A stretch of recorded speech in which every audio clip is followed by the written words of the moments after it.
Pemerintah Provinsi Sumatera Selatan raih penghargaan PPID Utama Terbaik dan Institusi Terpopuler di Media Digital.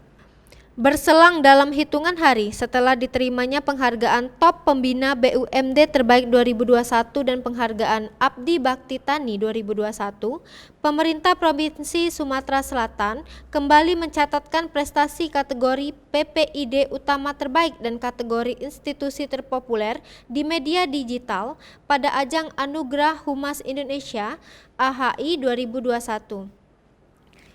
Dalam pengumuman penghargaan AHI 2021 digelar secara virtual di Comment Center Kantor Gubernur Sumsel Jumat 17 September 2021 sore, disaksikan Sekretaris Daerah Sumsel S.A. Supriyono, Kepala Dinas Komunikasi dan Informatika Provinsi Sumsel Haji Asmat Ridzuan SSTPMM, Kepala Biro Humas dan Protokol Provinsi Sumsel Rika Efrianti dan Kabak Humas Septriandi Setia Permana.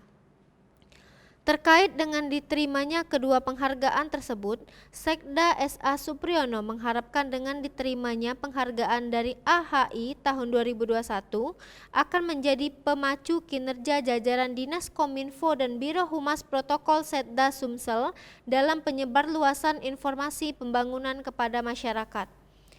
Dengan diterimanya penghargaan dari AHI ini, saya harapkan jajaran Diskominfo dan Biro Humas Protokol lebih semangat dalam menyampaikan informasi pembangunan pada masyarakat, tandasnya dengan singkat.